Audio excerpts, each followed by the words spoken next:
हा सक्षमीचं पहिलं कोलॅबरेशन आहे, पाहिलं सक्षमीच्या लाईफ सक्षमीचं पहिलं कोलॅबरेशन आहे खरंच. हे विसरलोच आम्ही. काय ते कडप्पा आहे. कडप्पा एवढा द्यायचा ना छोटा, एवढं तुला असं भांडी घासणार तू बुटकी देत ते माणसाला काय माहिती का बुटकी कुठे येणार आहे.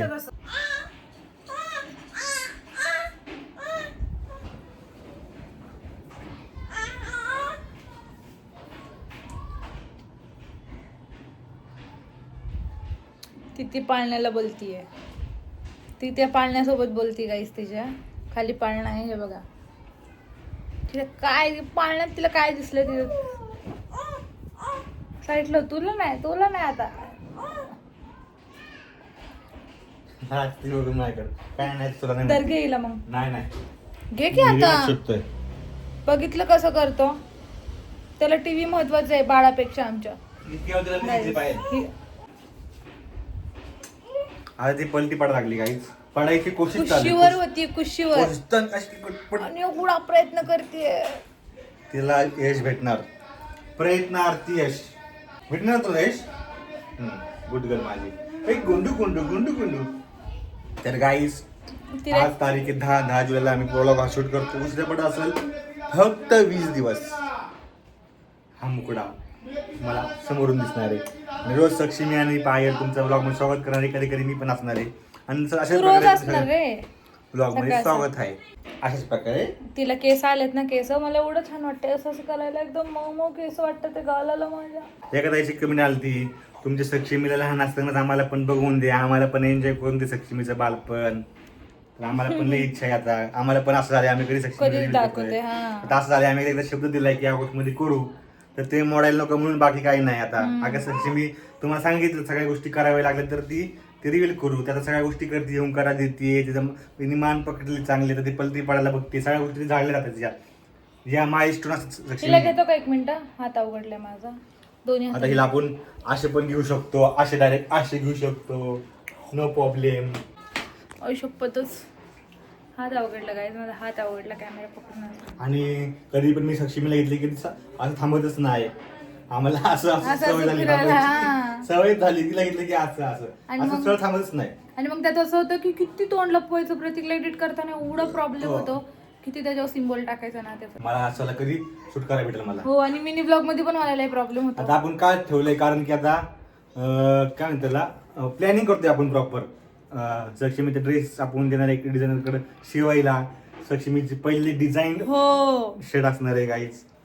डिझाईन केलेलं पायलचे ऑलरेडी कपडे आहेत आणि माझं ऑलरेडी काय मी काहीतरी वेअर करत पांढरा शर्ट वगैरे. आणि तुम्हाला सांगते सक्षमीला पहिलं सक्षमीसाठी पण प्रमोशन. हा सक्षमीचं पहिलं कोलॅबरेशन आहे पाहिलं सक्षमीच्या लाईफ मध्ये. पहिलं कोलॅबरेशन आहे खरंच. हे विसरलोच आम्ही सांगायचं. तिला ड्रेस एका फेस्टिवलच्या पहिल्याच दिवशी तिचं पहिलं कोलॅबरेशन आहे. तिला कोलॅबरेशन साठी ड्रेस येतोय गाईज. ताईंचा मेसेज आलाय का, तुम्हाला नाव सांगेल मी थोड्या वेळात, तुम्हाला लक्षात नाहीये. तर त्यांचा मेसेज आला तर सक्षमीला मी मस्त असा फ्रॉक शिवते, तुम्ही सांगा नाही का असं. मग त्यांना सांगितलं फेस रिव्हील करणार आहे त्यासाठी शिवा मग छान. मग त्यांचं पण प्रमोशन मी त्यातच करेन. त्यांचं होऊनच आहे, होऊनच जाणार त्यात आणि इन्स्टाला पण होणार. फेस रिव्हील करायच्या टायमिंगला तिचं पहिलं कोलॅबरेशन आलेलं आणि पुढे अजून भरपूर येतात सक्षमीला. चिमुकली आमची ती कशी बघते सगळीकडे. केस चिट लागली. एक मऊ वाटते तिचे केस बघ ना किती गालाला घालला ना घालला. अरे मी केक खाल्लाय ना हे झालं सगळं चिपचिपी होती केसाची बघतात. मला बघू दे ना तिला, मला तिला बघू दे.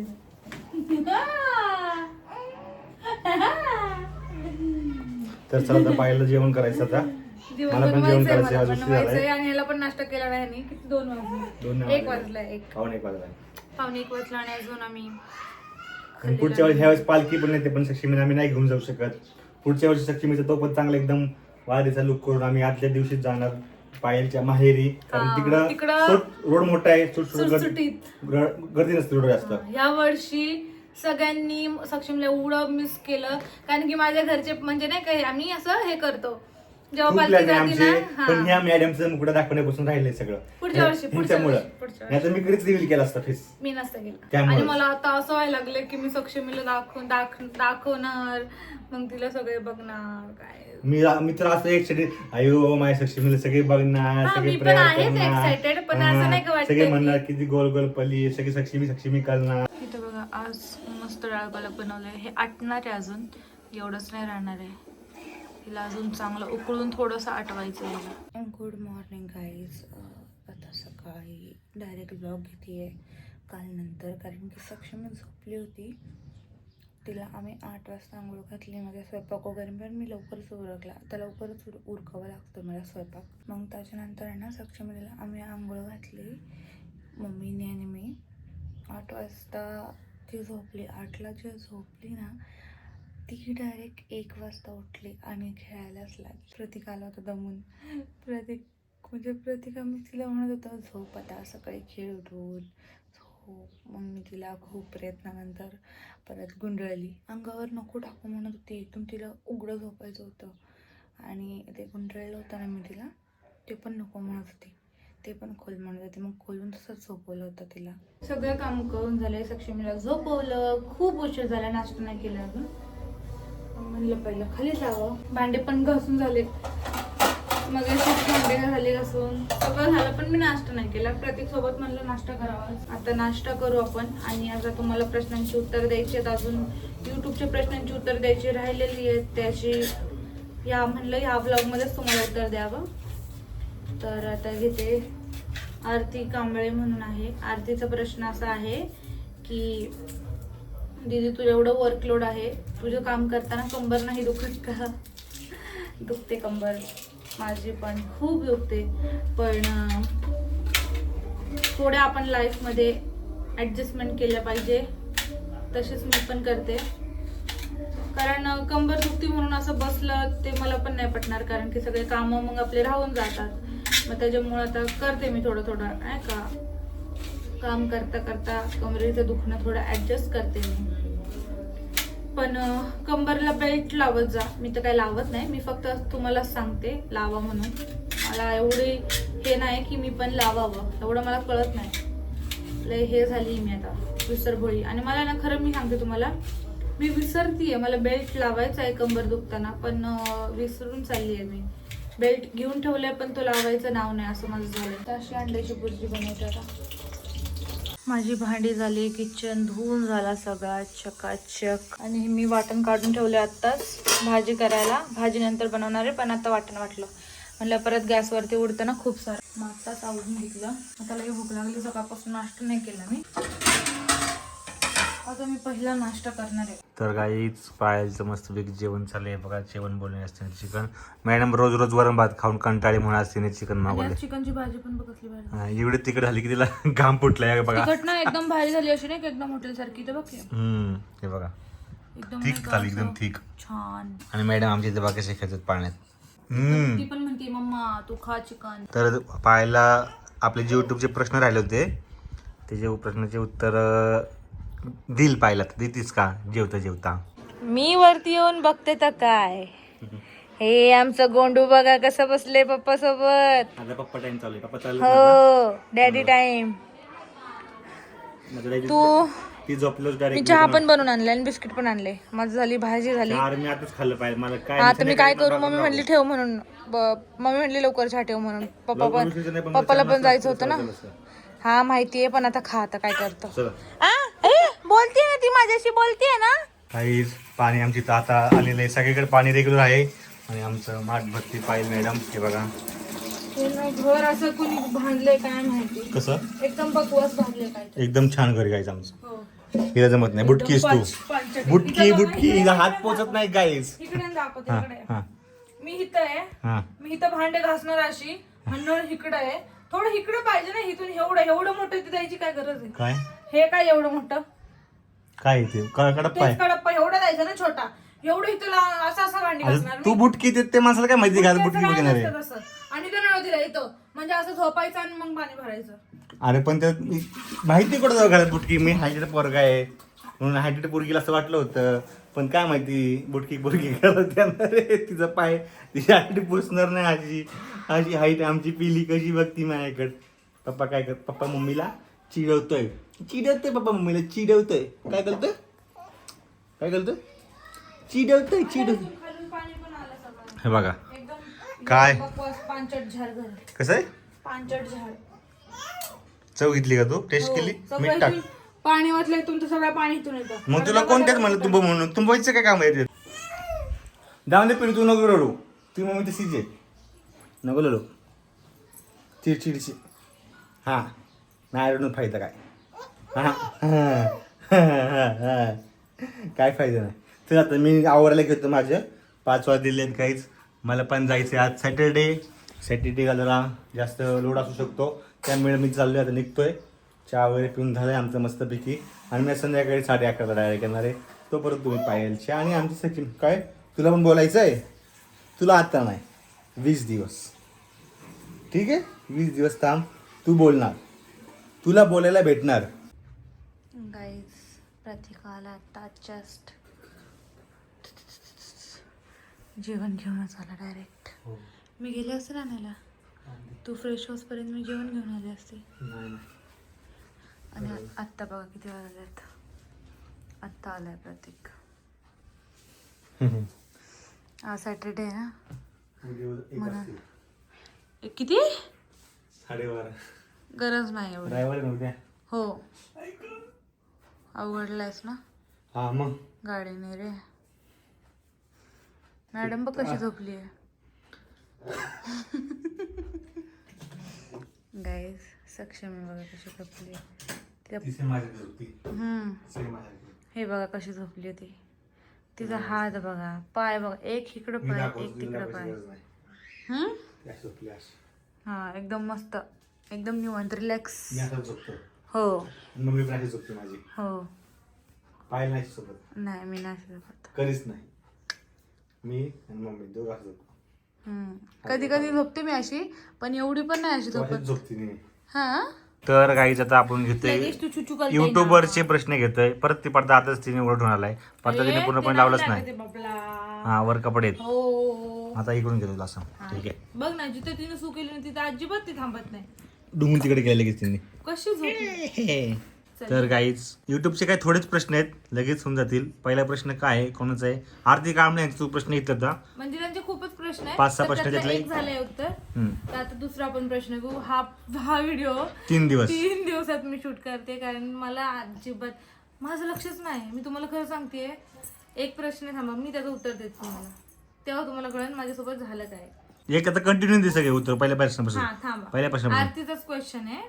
ठीक आहे. डिलिव्हरी नंतर तू डिप्रेशन मध्ये गेली होती का? तू रडली होती का? मी आता तुमच्याशी बोलते ते पण मी डिप्रेशन मध्येच आहे. मला ब्लॉग, व्हिडिओज, मोबाईल, मी असं कोणती व्हिडिओ जरी बघायला लागले ना, मी रील्स बघता बघता पण सक्षमीचा विचार करते. डिप्रेशन डिप्रेशन तू साक्षी ती त्याला. साक्षी तिला. हो डिप्रेशन मध्ये काही सगळ्यांना डिप्रेशन येतं डिलिव्हरी झाल्यानंतर, कारण की तो बाळ सांभाळून तो फेस जो असतो ना वेगळा, तो वेगळा आहे. हे माझे केस मी कालपासून विंचरले नाहीयेत आणि आता मी डायरेक्ट असेच बांधले ते. हे कारण की माहिती का तुम्हाला काय होतं, घरात बसून बसून असं गुदमरल्यासारखं होतं. परत बाळाचं बघायचं म्हणजे सेम रुटीन होतं ना आपल्या दिवसभरातून. परत उद्या परत ते सेम रुटीन आपलं होतं. त्याच्यामुळे चिडचिड होती. चिडचिड झाल्यावरती एवढा राग येतो, कसल्याही गोष्टीचा राग येतो, काही मग आपण डिप्रेशन मध्ये जातो हळूहळू. हो मॅडम, हो कळते आम्हाला, तुम्ही पण साक्षीला आहे म्हणून. विषय असतो त्याचा. मम्मी सांगत हो करून सांगते. मला तसं होतं आणि मी पण कधी कधी रडते असं. तर त्यांचा दुसरा प्रश्न असा आहे की डिलिव्हरी नंतर डिलिव्हरीला मम्मीकडे का नाही गेली? सगळ्यात मेन प्रश्न, सगळ्यांनी खूप जणांनी कमेंट करून, कॉमन प्रश्न हा खूप जणांनी विचारलेला आहे. तर सक्षमी असं नाही करायचं, असं नाही करायचं. नन्ना लय लवकर बोलला ना रे. डिलिव्हरी नंतर डिलिव्हरीसाठी तू माहेरी का नाही गेली? खूप जणांनी मला प्रश्न विचारला, एकच प्रश्न. तर मी तुम्हाला त्याचं आज उत्तर सांगते. मी डिलिव्हरीला मम्मीकडे का नाही गेले. सगळ्यात पहिला मुद्दा, मी आज उत्तर पहिलं पण दिलेलं आहे तुम्हाला, माझ्या सगळ्या क्वेश्चन मध्ये दिलेलं आहे. पण तुम्ही एवढं वाचलं नसणार म्हणून सारखं हाच एक प्रश्न मला विचारला जातो की डिलिव्हरीला तिकडे का नाही गेली, मम्मीकडे का नाही गेली. तर सगळ्यात पहिलं तर मी प्रतीकच्या घरापासून 10 मिनिटाच्या अंतरावर एक हॉस्पिटल होतं, तर तिथं आम्ही नाव टाकलं होतं कमेंटमध्ये. तर तिथं नाव टाकल्यामुळं मला इथून तिथं जायला खूप जास्त इझी वाटत होतं. परत तुम्हाला सांगते, प्रतीकची पण अशी इच्छा होती, माझी पण अशीच इच्छा होती की इथंच माझी डिलिव्हरी व्हायला पाहिजे. सगळ्यात पहिलं कारण तर हे आहे की मला माझ्या कामाला ब्रेक नव्हता द्यायचा. आणि प्रतीकचं पण असंच म्हणणं होतं की आपलं काम जे आपण करतोय सोशल मीडियावरती त्याला ब्रेक नाही लागला पाहिजे. कारण की एकदा ब्रेक लागला, आता बघा मी एवढी डिप्रेशनमध्ये तरी पण मी नाही का प्रयत्न करते व्हिडिओज करायचा, व्हॉइस ओव्हर करून नाही का ते सगळं मॅनेज करते, पण ब्रेक नाही घेतला आहे मी कोणत्या गोष्टीचा. कारण की एकदा जर ब्रेक लागला कामाला तर 1-2 वर्ष तर माझे असेच निघून गेले असते. आणि मग परत मला ते करायला खूप जड झालं असतं. जसं की मला आता पण होतं 1-2 दिवस ब्रेक झाला की होतं. मला 2 दिवस जरी माझ्या कामाला ब्रेक झाला नाही, तिसऱ्या दिवशी मला इच्छाच होत नाही. म्हणजे विचार करा, मी नुसतं सक्षमी घर मी पागलच झाले असते. पहिली गोष्ट तर जास्त पागल म्हणजे मम्मीकडे गेली असेल तर तिचं हे काम काहीच झालं नसतं. सगळ्यात मोठं कारण हेच आहे की आम्हाला जे आमचं पायल तिकडे गेले असते तर तुम्हाला आता हे व्लॉग बघायला भेटले नसते. डायरेक्ट तुम्हाला 3-4 महिन्यानंतर सक्षमीने पायल बघायला भेटले असते. आराम झाला असता माझा खूप तिकडे सगळंच बंद. त्याच्यामुळे मग सगळं बंद करावं लागलं असतं. आणि सोशल मीडियाला आम्हाला ब्रेक द्यायचा नव्हता. प्रतीकची अशीच इच्छा होती की मी माझं काम जे आहे ते कंटिन्यू करायचं. म्हणून मी पायलला म्हणलं, तर माझ्या मम्मीला पण सांगितलं होतं की इकडेच आम्ही राहणार, इथंच पायलची डिलिव्हरी करू. आणि आणि आणि आणि इकडे सुद्धा माझी डिलिव्हरी खूप चांगली, म्हणजे जे आमचा जो डिलिव्हरीचा काळ असतो खूप जास्त कठीण, तो इथं राहिल्यामुळे माझा खरंच चांगला झालाय. हे बघा तुम्हाला तर माहिती, मी 6 महिना तर मी काही काम नाही केलंय. मी मस्त आरामात इथं, म्हणजे आरामातच होते, खूप जास्त आरामात होते. मम्मीने सगळे केले, जसं की तुम्ही ब्लॉग मध्ये बघितले, कारण की मी तेव्हा ब्लॉग घेतच नव्हते. तेव्हा सगळे ब्लॉग प्रतीक आणि मम्मी दोघं जणच ब्लॉग मध्ये असायचे जास्त करून. मग तुम्हाला तर माहिती सगळं चांगलं झालेलं आहे माझं, मम्मीने पण छान केलंय सगळं. हेच उत्तर होतं.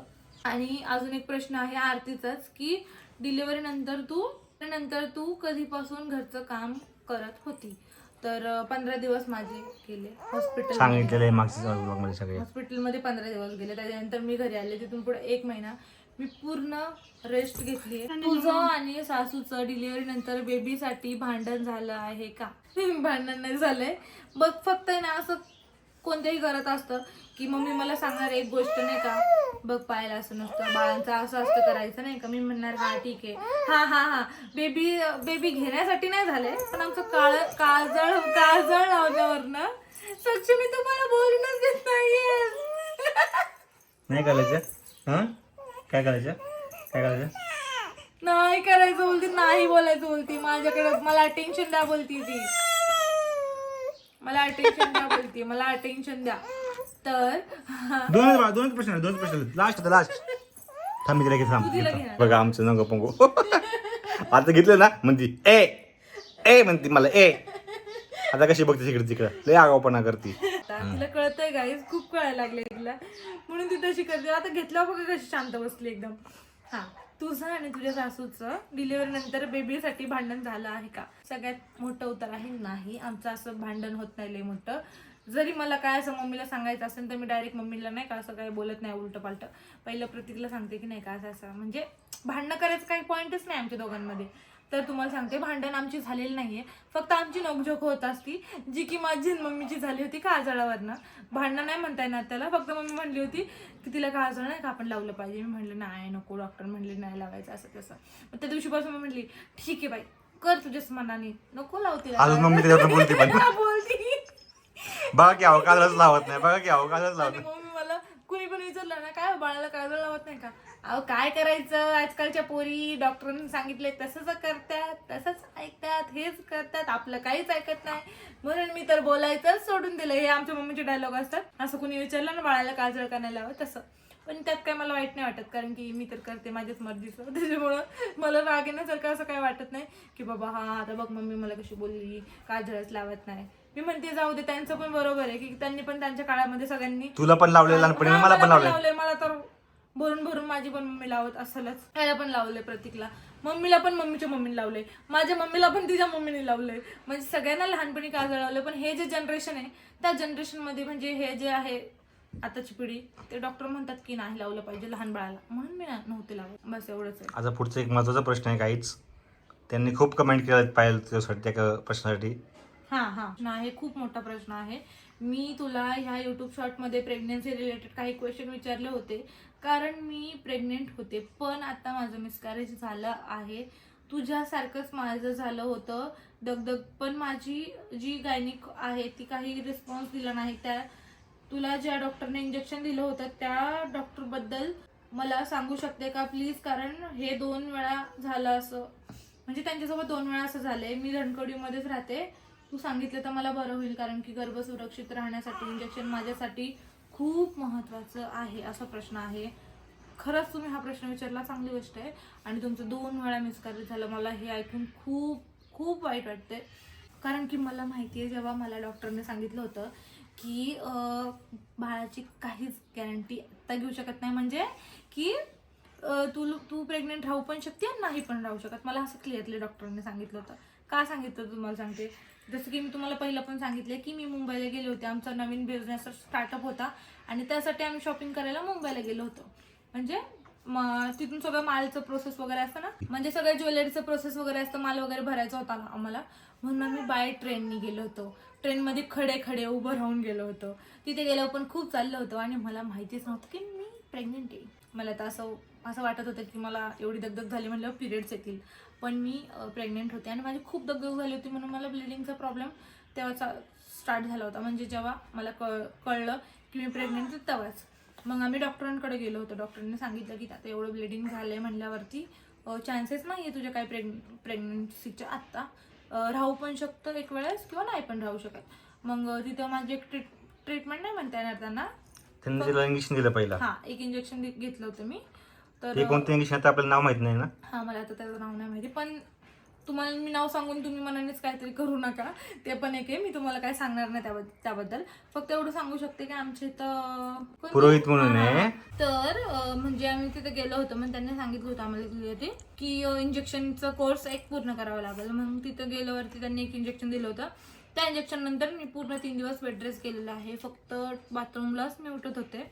आणि असं नाही की एकच इंजेक्शन होतं माझं तिथं, 2-3 इंजेक्शन होते. म्हणजे किती 15-15 मिनिटं होते ना वाटतं ते.